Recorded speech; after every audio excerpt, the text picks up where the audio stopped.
तो hey guys, welcome back again at Alpha Classes. तो guys यार, पिछली वीडियो में हमने स्टार्ट करा था अपना चैप्टर 4 डिटरमिनेंट्स क्लास 12 मैथ्स का, और मैट्रिसेस हम पूरा करा चुके थे। उसके ऑब्जेक्टिव क्वेश्चन भी हो गए थे बोर्ड्स के लिए। और अब आज हमने कल शुरू कर दिया था चैप्टर 4, और उसमें एक्सरसाइज 4.1 हमने कवर भी कर ली थी, और हमने उसमें ये भी जाना था कि डिटरमिनेंट भी क्या होता है। तो सबसे पहले अगर आपने वो वीडियो नहीं देखी तो पहले वो जाकर देखे, फिर इस पे आए।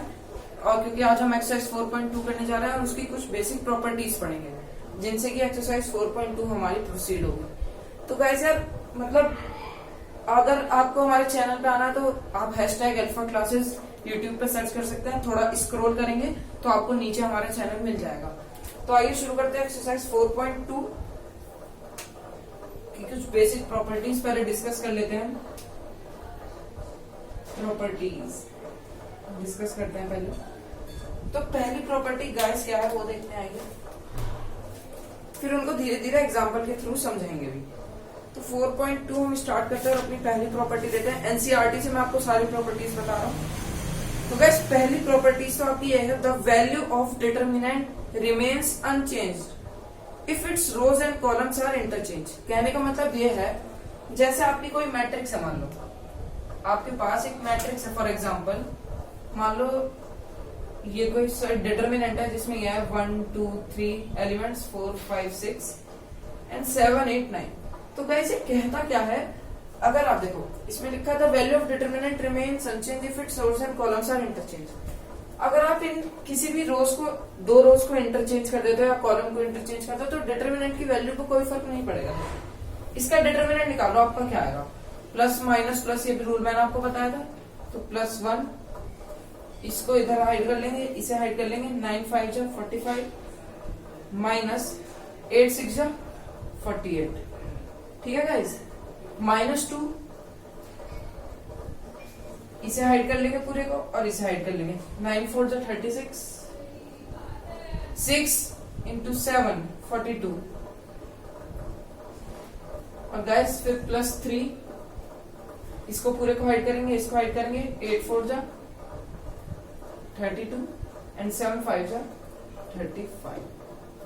अब इसको सॉल्व करते हैं। 45 माइनस 48 -3 यहाँ पर आ जाएगा, -2 आपका चल रहा है। 36 में से 42 आप माइनस करें, 6 आएगा आपका। 6 2 जा 12 -12 और 32 -5 -3 आपके पास यहाँ पर क्या प्लस आएगा, क्योंकि जब आप 42 यहाँ पर बड़ा और माइनस लगा हुआ है, इस वजह से माइनस माइनस प्लस हो जाएगा। 32 - 35 -3 3 चीज 9 -9 यहाँ पर आ गया। अब गाइस -9 एंड -3 -12 + 12 आपका हो गया 0। डिटरमिनेंट की वैल्यू आ रही है आपकी 0।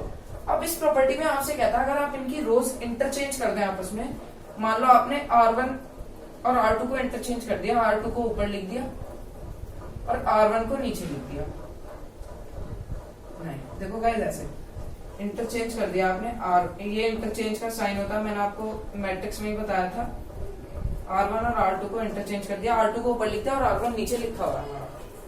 अब डिटरमिनेंट निकाले हम इसी से, तो 4 प्लस माइनस प्लस 4, इसे हाइड कर लेंगे पूरा। 9 2 जा 18 -8 3 जा 24।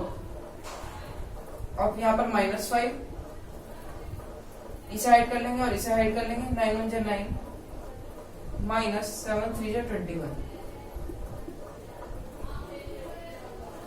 अब गाइस देखते हैं +6, जैसे हाइड कर लेंगे। 8 1 जा 8 -14। तो गाइस ये आपका आ गया। अब आप इसे सॉल्व करो। ये 18 - 24 6 4 जा 24। मतलब आप इसको भी सॉल्व करोगे तो आपका 0 ही आएगा, आप कुछ भी कर लीजिए। तो गाइस आप ये नोट करिए, फिर मैं आपको आगे का समझाता हूँ कि कैसे प्रॉपर्टीज हम और बाकी सॉल्व करते हैं। आप पहले इसको नोट कीजिए, इसका स्क्रीनशॉट ले लीजिए। तो यार मैंने आपको बताया था इसका भी 0 ही आएगा आपके पास। 36 + 24 कितना हो गया आपका 60 और -60 पहले से। तो इनका कहने का मतलब ये है, डिटरमिनेंट की वैल्यू को कोई फर्क नहीं पड़ेगा अगर आप रोज इंटरचेंज कर दे आपस में, मतलब किसी दो रोज को आपस में इंटरचेंज कर दे, बदल दे। R2 की जगह R1 को लिख दो और R1 की जगह R2 को लिख दे, या फिर कॉलम को आप इंटरचेंज कर दे, तो डिटरमिनेंट की वैल्यू को कोई फर्क आपका नहीं पड़ेगा। जैसे कि मैंने आपको निकाल के दिखाया, इसका डिटरमिनेंट निकाला तो 0 आया था। फिर हमने R2 को ऊपर लिख दिया और R1 को नीचे लिख दिया। फिर भी डिटर्मिनेंट आपका 0 ही आ रहा था। तो ये पहली प्रॉपर्टी थी। अब इसको रफ करते हैं और आगे नेक्स्ट प्रॉपर्टी देखते हैं हमारी क्या है। तो गाइस सेकंड प्रॉपर्टी हम देखते हैं। प्रॉपर्टी नंबर सेकंड हमसे ये कहती है, if any two rows or columns of a determinant are interchange then sign of determinant changes. देखो गाइस, अगर कोई भी दो रोज या फिर दो कॉलम्स डिटर्मिनेंट के आपस में इंटरचेंज होंगे तो उनका जो रिजल्टेंट होगा उसका साइन बदल जाएगा। जैसे आपने कोई भी रो, फर्स्ट रो सेकंड रो को आपस में इंटरचेंज कर दिया तो साइन बदल जाएगा। जैसे आपका आंसर आ रहा है +60, R1 और R2 को चेंज करने के बाद तो साइन बदल जाएगा, प्लस की जगह हो जाएगा -60 आंसर। मतलब कोई भी रो आपस में इंटरचेंज हो या कॉलम इंटरचेंज हो तो जो डिटर्मिनेंट का फाइनली साइन आता है, मतलब आंसर आता है, वो बदल जाता है साइन। और थर्ड प्रॉपर्टी अब क्या है वो देखते हैं। If any two rows or columns of a determinant are identical then the value of determinant is 0। मतलब डिटर्मिनेंट, अगर डिटर्मिनेंट की दो रोज या दो कॉलम सेम है, identical mean same, element same है, तो उस डिटर्मिनेंट की वैल्यू 0 होगी। जैसे कि मानो यहाँ पर इसको रफ कर देता हूं पहले मैं। थर्ड प्रॉपर्टी में हमसे क्या बोलता है, if any two rows or two columns are identical in a determinant then the value of the determinant is 0। मतलब जैसे कोई डिटर्मिनेंट है, यहाँ पर 1 1 1 है एलिमेंट्स, यहाँ 2 3 4 है एलिमेंट्स और यहाँ भी 1 1 1। तो आप देख रहे हो C1 और C3 आपस में सेम है, C1 के एलिमेंट्स और C3 के एलिमेंट्स आपस में इक्वल है। तो जो डिटर्मिनेंट की वैल्यू आएगी हमारी वो 0 आएगी फाइनली। आपको सॉल्व करने की जरूरत नहीं है, सीधे वहां पर डिटर्मिनेंट की वैल्यू आपकी 0 हो जाएगी। या फिर कोई जैसे ये हो गया 2 3 4 5 6 7 2 3 4, आप देख सकते हो R1 और R3 के एलिमेंट्स इसमें सेम है, R1 के एलिमेंट्स R3 के इक्वल है। ये मैं ऐसे लिख रहा हूँ दिखाने के लिए कि R1 के एलिमेंट्स R3 के इक्वल है। तो वहां भी डिटर्मिनेंट की वैल्यू 0 होगी। प्रॉपर्टी ये कहती है, if any two rows or two columns of a determinant are identical means same then the value of the determinant is 0। तो अब हम चलते हैं आगे नेक्स्ट प्रॉपर्टी नंबर 4 की तरफ और देखते हैं उस प्रॉपर्टी में क्या है। तो गाइस प्रॉपर्टी 4 देखने का प्रॉपर्टी 4 है, if each element of a row if some or all elements of a row or column of a determinant are expressed as sum of two terms then the determinant can be expressed as sum of two determinants। जैसे guys मैं आपको एक example देता हूँ। जैसे आपके पास ये है a plus b and b plus c, c plus d, e f g, ये आपके पास डिटर्मिनेंट है HIJ। याद रखना ये मोड का साइन डिटर्मिनेंट का होता है और मैट्रिक्स को हम ब्रेसेस के अंदर बंद करते हैं।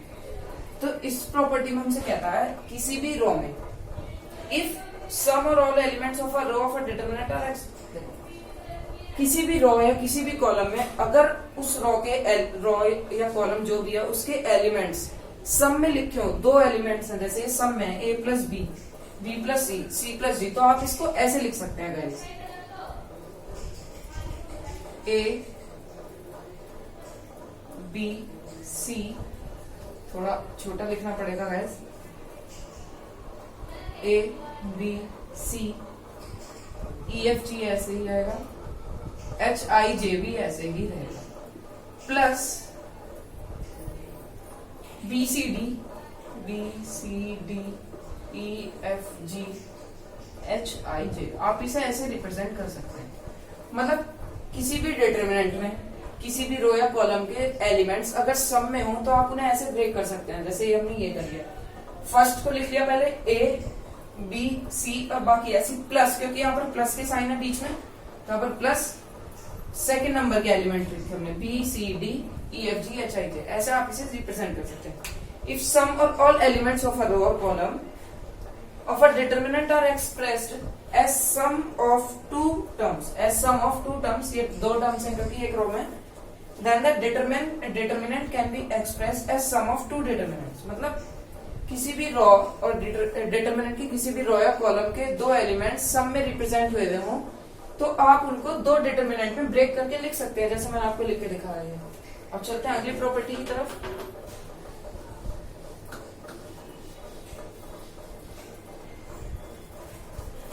प्रॉपर्टी नंबर 5 क्या है? मेन प्रॉपर्टी गाइस मैंने आपकी सारी करा दी है। बाकी आप किसी कांस्टेंट से मल्टीप्लाई करते हैं किसी भी रो या कॉलम में, तो वो उसके हर एलिमेंट से मल्टीप्लाई होगी।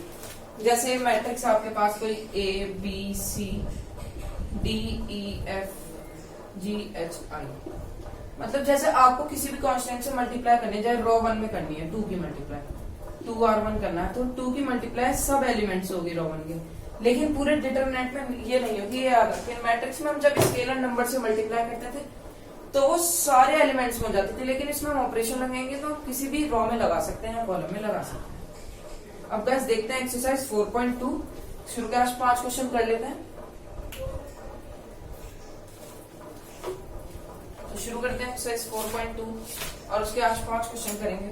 मस्त एक्सरसाइज है, इसमें ऑपरेशंस आप जानते हैं लगाना, और मैं आपको क्वेश्चंस के थ्रू मतलब समझा भी दूंगा कि ऑपरेशन कैसे लगाना है। तो आइए शुरू करते हैं। क्वेश्चन नंबर फर्स्ट लेते हैं। क्या है, हमें शो करना है, ये लिखा है using the property of determinants, मतलब जो मैंने भी आपको इतनी सारी प्रॉपर्टी बताई है, एंड विदाउट एक्सपेंडिंग इट, मतलब आपको एक्सपेंड नहीं करना डिटरमिनेंट, जैसे मैंने आपको एक्सपेंड करना सिखाया था पिछले एक्सरसाइज में। प्रूव दैट, अब क्वेश्चन देखते हैं क्या है। एक्सपेंड नहीं करना है, याद रखें, x plus a y b y plus B and z plus c is equal to 0। आपको इस 0 को इक्वल शो करना है विदाउट एक्सपेंडिंग। आप डिटरमिनेंट की तरह इसको एक्सपेंड नहीं करते, वैसे तो आ ही जाएगा आंसर अगर आप डिटरमिनेंट की तरह एक्सपेंड करें इसे छुपा के, तो अब इसमें ऑपरेशन लगाते हैं। देखो तो गाइस मैंने आपको एक प्रॉपर्टी बताई थी, मतलब if any 2 rows or 2 columns of a determinant are identical, means अगर मतलब डिटरमिनेंट की 2 रोज या 2 कॉलम सेम हो जाए तो डिटरमिनेंट की वैल्यू 0 हो जाती है। तो आप देख सकते हो, आप C1 को C2 में प्लस करो, ये x प्लस ए बन जाएगा, y plus B, z plus C, और आइडेंटिकल हो जाएंगे। तो आप क्या कर सकते हो, C1 प्लस C2 कर दो। आप ऑपरेशन क्या लगाओ, C1 प्लस C2 लगाओ, देखो फिर क्या बनता है आपका, C1 प्लस C2 लगाओ, देखो ऐसा किसी में भी लगा लो, C1 में लगा लो, मान लो आपने ये ऑपरेशन लगाया है C1 प्लस C2, तो आपका क्या बनना है, x प्लस ए, ये a ऐसे ही रहेगा, x plus A, y plus B, z plus B C, y plus B and z plus C. अब आप देख पा रहे हो C1 और C3 आपस में सेम है, आइडेंटिकल है, तो डिटरमिनेंट की वैल्यू 0 होगी। तो आपको लिखना होगा we know if any 2 rows or columns of a determinant are identical, then the value of determinant is 0। ये डिटरमिनेंट का साइन होता है, इसे आप ऐसे रिप्रेजेंट कर सकते हैं। मैंने आपको क्योंकि प्रॉपर्टी बताई थी कि मतलब अगर 2 रोज या 2 कॉलम डिटरमिनेंट की सेम हो तो डिटरमिनेंट की वैल्यू 0 होती है। तो क्वेश्चन नंबर 1 यहाँ पर हमने खत्म करा। अब देखते हैं गाइस क्वेश्चन नंबर 2, इसका आप स्क्रीनशॉट ले सकते हैं। अब देखते हैं क्वेश्चन नंबर 2 की तरफ चलते हैं आप। तो गाइस देखते हैं क्वेश्चन नंबर 2 क्या है। तो गाइस क्वेश्चन नंबर 2 में वो हमसे क्या पूछता है, a माइनस बी। एक प्रॉपर्टी गाइस ये भी होती है, अगर आपकी किसी कोई भी एक रो या कोई भी कॉलम में 2 रो हो 1 रो हो, अगर सारे एलिमेंट 0 हो तो डिटरमिनेंट की वैल्यू 0 होती है। ये प्रॉपर्टी याद रखें कि किसी भी रो या कॉलम के अगर सारे एलिमेंट 0 हो तो डिटरमिनेंट की वैल्यू 0 होती है। c minus a, b minus C, c minus a and c minus b, sorry a minus b. Question को देखेंगे भी ढंग से एग्जाम में अपने टेस्ट में, c minus A minus B and b minus C हमें शो करना है 0 के इक्वल। तो गैस आपको कहीं भी ऐसा क्वेश्चन दिखे तो सबसे पहले फर्स्ट रो, सेकंड रो और थर्ड रो को आपस में ऐड कर देंगे। तो आइए करते हैं R1 चेंज कर लेते हैं, R1 plus R2 plus R3। R1, R2 और R3 को आप ऐड कर लेंगे, तो R1 और R2 और R3 को हम ऐड करते हैं। तो यहाँ पर हमें क्या मिलेगा, A माइनस बी। आप इन सबको ऐड करेंगे तो क्या होगा, माइनस बी से प्लस बी कैंसिल हो जाएगा, माइनस सी से प्लस सी और A से माइनस ए कैंसिल हो जाएगा, ये बन गया 0। इसी तरीके से ये प्लस करने में भी 0 आएगा, ये भी 0 आएगा। B minus C, C minus A minus B, C minus A minus B and B minus C. और अभी अभी आपको मैंने बताया है, इफ मतलब किसी भी रो या कॉलम में अगर सारे एलिमेंट 0 हो जाएं तो डिटरमिनेंट की वैल्यू 0 होती है। तो इसमें आप ये लिख सकते हैं, for the elements, we know करके आप लिख लेना, we know if all the elements of any row or column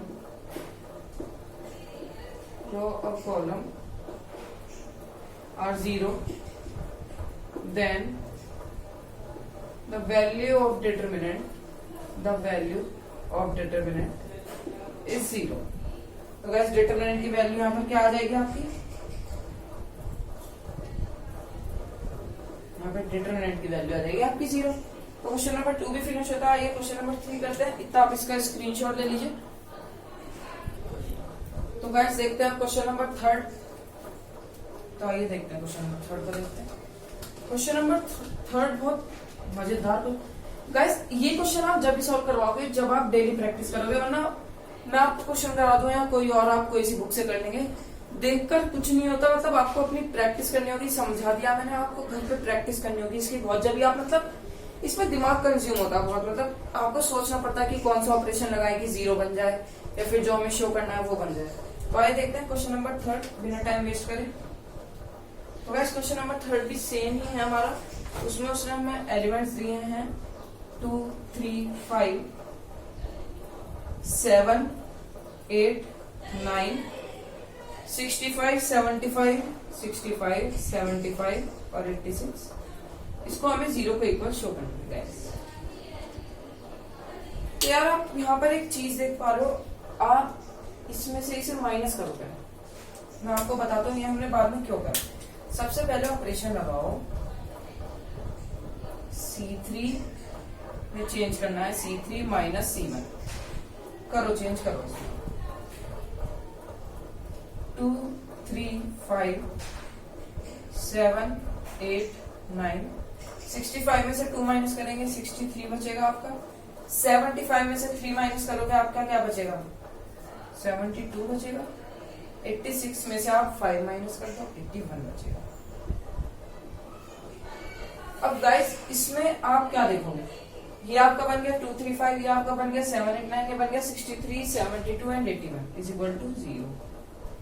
अब आप इसमें से एक काम कर सकते हो गाइस, इसे आप ऐसे लिख सकते हो, देखो 2, 3, 5 तो ऐसे ही रहेगा, 7, 8, 9 भी ऐसे ही रहेगा, 63, 72 और 81 को 9, 7 जो 63 होते हैं तो इसे लिख सकते हो 9 into 7, 9, 8 जो 72 होते हैं और 9, 9 जो 81 होते हैं। LHS लेके हम चल रहे हैं। तो देखो आप 9, 9, 9 कॉमन ले सकते हो, 9, 9, 9 मतलब आप 9 कॉमन ले सकते हो बाहर, टेकिंग 9 कॉमन फ्रॉम C3 में से 9 कॉमन ले लो, तो आपका क्या बचेगा 2, 3, 5, 7, 8, 9, 7, 8, 9। तो गाइज यहाँ आप देख पा रहे हो कि C2 और C3 सेम हो गए हैं, और आप जानते हो जब भी 2 रो या 2 कॉलम सेम होते हैं डिटरमिनेंट की वैल्यू होती है 0। तो गाइज डिटरमिनेंट की वैल्यू क्या होगी, 9 into 0 इज इक्वल टू 0। तो इसमें भी डिटरमिनेंट की वैल्यू आपकी होगी 0। ये मैंने आपको देखो क्यों करा था, देखो आप 65 में से 2 माइनस करो 63 बन जाएगा, 75 में से 3 माइनस करोगे 72 और 81। आप देख पा रहे हो कि 9 के टेबल में आ रहे हैं सारे, 9 into 7 हो गया, 9 into 8 हो गया, 9 into 9 हो गया, और 9 कॉमन लेके ये दोनों आपस में सेम हो गए। तो ये ऐसे होगा, इसमें आपको दिमाग तो लगाना पड़ेगा थोड़ा। चलो आप इसका इतना स्क्रीनशॉट लो, फिर